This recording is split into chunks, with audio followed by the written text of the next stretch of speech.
अब हमारा section C start हो गया। ईच क्वेश्चन कैरिंग 3 मार्क्स, हर एक क्वेश्चन यहाँ पे 3 मार्क्स का है। सेक्शन सी का फर्स्ट क्वेश्चन करते हैं और सैंपल पेपर का 27th क्वेश्चन।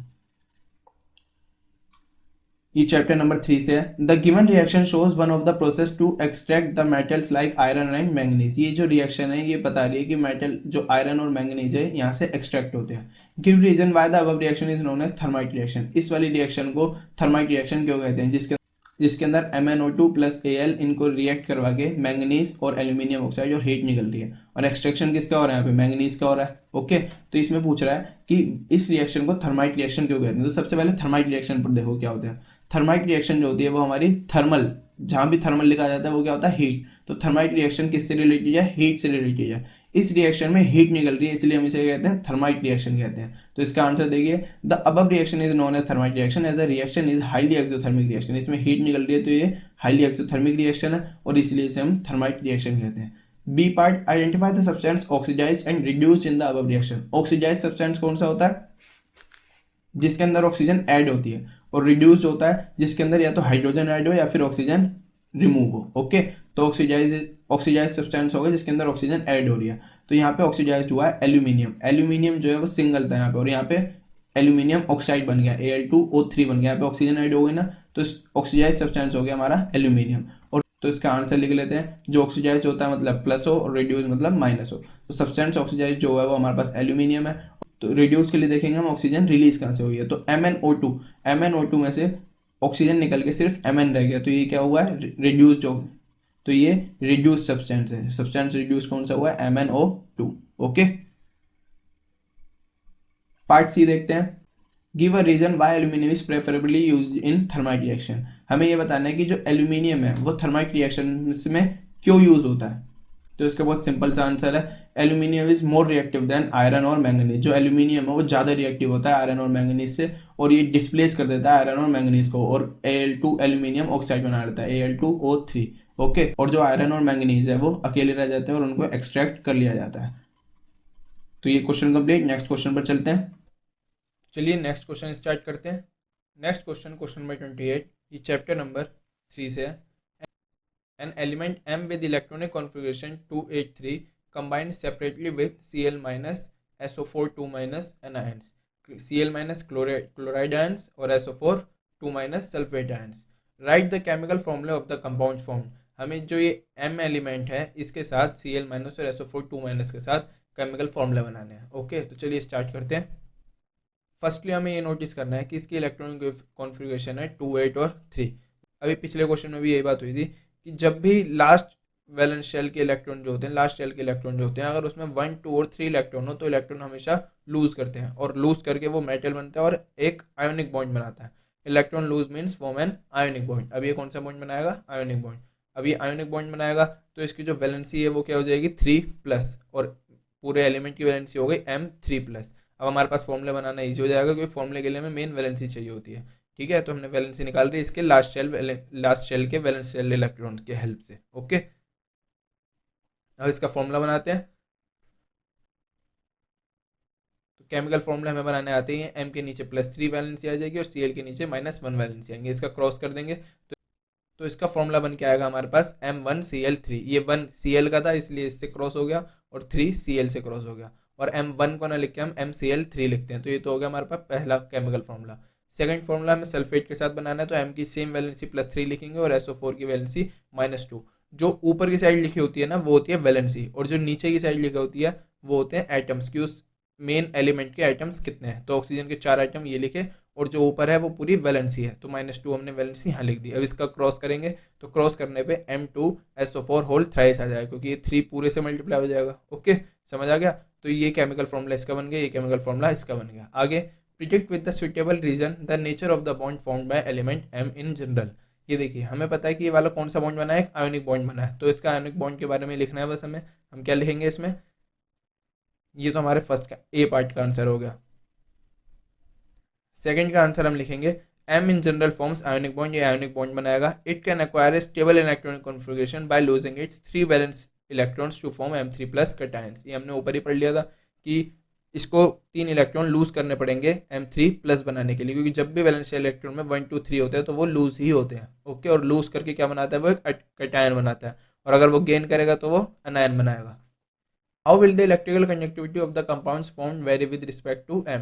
जो M एलिमेंट की कंपाउंड के साथ कंडक्टिविटी होगी वो वेरी कैसे करेगी? ओके, तो इसका बहुत सिंपल सा आंसर है, जो आयोनिक कंपाउंड्स होते हैं हमें पता है formed will conduct electricity in liquid और मोल्टन स्टेट। जब हमने चैप्टर 3 में मेटल एंड नॉन मेटल्स में आयोनिक कंपाउंड के बारे में पढ़ा था, तो आयोनिक कंपाउंड और कोवैलेंट कंपाउंड के बीच में ये हमने डिफरेंस निकाला था कि जो आयोनिक कंपाउंड्स होते हैं वो सिर्फ इलेक्ट्रिसिटी कंडक्ट करते हैं लिक्विड और मोल्टन स्टेट में। लिक्विड और मोल्टन स्टेट में क्यों करते हैं? ये लिक्विड स्टेट में होते हैं तो इनके आयंस ब्रेक हो जाते हैं, और आयंस जब ब्रेक हो जाते हैं, क्योंकि चार्ज अब सब जगह हो गया, तो चार्ज की वजह से इलेक्ट्रिसिटी ये कंडक्ट कर सकते हैं, but not in solid state in contrast to M। ये सॉलिड स्टेट में कंडक्ट नहीं कर सकते, लिक्विड स्टेट में कर सकते हैं। ओके, और क्यों कर सकते हैं वो भी बता दिया।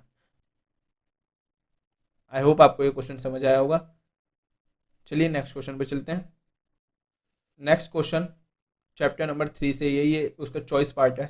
अ reddish brown metal X, reddish brown metal, ये जब भी एक्स वाई में रेडिश ब्राउन लिखा हो ना, हमें सबसे पहले नोटिस करना है कि रेडिश ब्राउन लिखा है, और रेडिश ब्राउन मेटल कौन सा होता है? कॉपर का होता है। Okay, when heated in air, जब उसे एयर में हीट करते हैं, gives a black compound Y, वो एक ब्लैक कंपाउंड वाई देता है। यहाँ तक पढ़ के हम इसकी एक रिएक्शन बना लेते हैं कि जो हमारे पास एक एक्स रेडिश ब्राउन मेटल था वो ब्लैक कलर का कंपाउंड देता है वाई, जिसका नाम है, जिसका नाम वाई दिया है, और वो कब देता है? जब उसको हीट करा जाता है एयर में, और ऑक्सीजन देंगे तभी तो हीट होगा। नेक्स्ट आगे लिखा है which when heated in presence of hydrogen gas gives x back. इस वाई को भी जब हम वापस हीट करेंगे, किसकी प्रेजेंस में? हाइड्रोजन गैस की प्रेजेंस में, तो ये वापस एक्स वाला कंपाउंड बन जाएगा। ओके, समझ आ गया? एक्स वाला मेटल बन जाएगा। तो चलिए इसके आगे का रिएक्शन देखते हैं कि जब इसको हम हाइड्रोजन के साथ रिएक्ट करेंगे तो ये वापस एक्स रेडिश ब्राउन बन जाएगा। फिर आगे लिखा है X is refined by the process of electrolysis, this refined form of X is used in electrical wiring, identify X and Y, draw well level diagram to represent the process of refining X. सबसे पहले ये देखिए हम x और Y निकालते हैं, तो x और वाई निकालने के लिए हमारे पास ये रिएक्शन दे दी इन्होंने क्वेश्चन में। अभी हमें पता चल गया कि एक्स क्या था हमारे पास? कॉपर था। कॉपर को जब हम ऑक्सीजन के साथ रिएक्ट करवा के हीट करेंगे तो वो कॉपर ऑक्साइड बनेगा, और कॉपर ऑक्साइड को जब हम हाइड्रोजन के साथ वापस मिला देंगे तो ये H2O बाहर निकल जाएगा और कॉपर एक जगह आ जाएगा। तो ये कॉपर क्या है हमारे पास? एक्स। तो जो हमारा हाइड्रोजन है वो कॉपर को डिस्प्लेस करके ऑक्सीजन की तरफ ले लेगा और पानी बन जाएगा। ओके, और ये कॉपर अलग से निकल गया। X is refined by the process of electrolysis. This refined form of X is used in electrical wiring. यहाँ पे हमने इलेक्ट्रोलिसिस पढ़ रखा है कि इलेक्ट्रोलिसिस कैसे बनाते हैं, डायग्राम वायग्राम सब पढ़ रखा है। तो सबसे पहले हम तो इलेक्ट्रोलिसिस का डायग्राम देखते हैं हम कैसे बनता है। तो इसमें ए का आंसर तो एक्स की वैल्यू कॉपर है और वाई की वैल्यू कॉपर ऑक्साइड है, ये तो हमने निकाल लिया। अब हम इलेक्ट्रोलिसिस का डायग्राम देखते हैं कैसे बनता है। इलेक्ट्रोलिसिस के लिए ये डायग्राम एनसीईआरटी में दे रखा है, कैथोड लेफ्ट में, एनोड राइट में। ओके, और ये यहाँ पे हमने सर्किट बना दिया। ओके, बैटरी के साथ कनेक्ट करके, सेल के साथ कनेक्ट करके सर्किट बना दिया। अब ये देखिए, ये जो लिक्विड है ये एसिडिफाइड कॉपर सल्फेट सॉल्यूशन है। यहाँ पे वेल लेवल डायग्राम इसी की बात हो रही है। एसिडिफाइड कॉपर सल्फेट सॉल्यूशन है। इस कॉपर सल्फेट सॉल्यूशन के नीचे जो एनोड है इस पे इम्प्योरिटीज होती है और कैथोड पे प्योरिटीज होती है, क्योंकि एनोड जो है वो इम्प्योर कॉपर है और यहाँ पे प्योर कॉपर आ जाता है। तो जो प्योर कॉपर इम्प्योर है तो फिर जो उसकी इम्प्योरिटीज है वो नीचे बैठ जाती है, इसको कहते हैं हम एनोड मड। अब इस डायग्राम में दिक्कत ये होती है कि हम एनोड कहाँ पे लें, एनोड पॉजिटिव लें, नेगेटिव लें, लेफ्ट लें, राइट लें। तो बहुत इजी है इसको याद करना कि हमेशा याद रखना कि एनोड जो है वो पॉजिटिव होगी। ओके, तो एनोड पॉजिटिव जो है हम कैसे याद रखेंगे? नंबर लाइन से याद रखेंगे। नंबर लाइन में हमेशा राइट साइड जो होता है वो पॉजिटिव होता है, इसका मतलब एनोड भी राइट में ही होगी। ये इसका प्रॉपर डायग्राम है वेल लेबलिंग के साथ। ये क्वेश्चन कंप्लीट होता है। नेक्स्ट क्वेश्चन पर चलते हैं। नेक्स्ट क्वेश्चन, क्वेश्चन नंबर 29, ये चैप्टर नंबर 7 से है। We are advised to take iodised salt in our diet by doctors. Doctors जो होते हैं वो हमें हमेशा एडवाइस करते हैं कि आप सॉल्ट जो है वो आयोडाइज्ड लो हम अपनी डाइट में। तो ऐसा क्यों? Justified its importance in our body. हमें आयोडाइज्ड सॉल्ट की इंपॉर्टेंस बतानी है कि ऐसा क्यों होता है। तो इसका बहुत सिंपल सा आंसर है।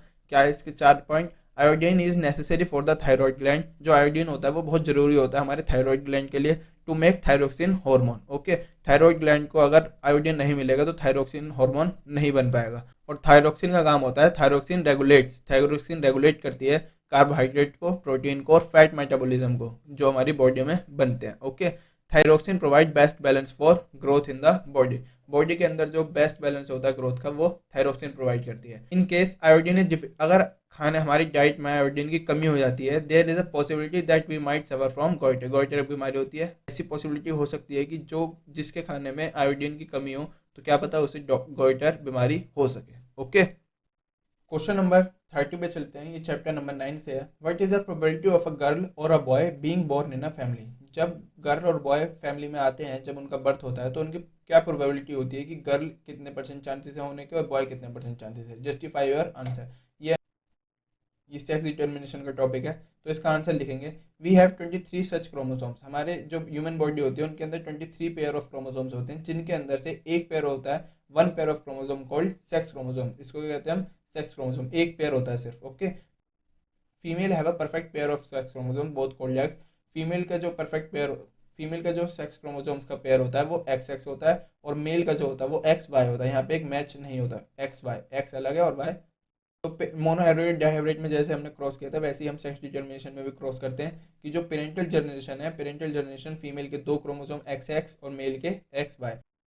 तो जब हम इनका क्रॉस करेंगे तो ये गैमेट्स अलग अलग हो जाएंगे, और अब हम गैमेट्स को क्रॉस करेंगे तो नई न्यू जनरेशन निकलेगी। तो क्रॉस करने पर एक्स को जब इस वाले एक्स से करेंगे तो x x chromosome x x pair आता है, और इस वाले एक्स को दूसरे वाले वाई से करेंगे तो एक्स वाई पेयर आता है, और फिर एक्स एक्स पेयर और फिर x Y pair.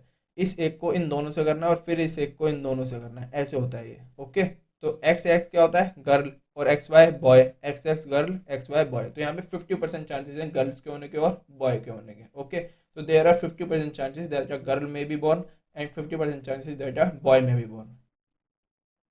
I hope आपको ये क्वेश्चन समझ आ गया होगा। नेक्स्ट क्वेश्चन पर चलते हैं।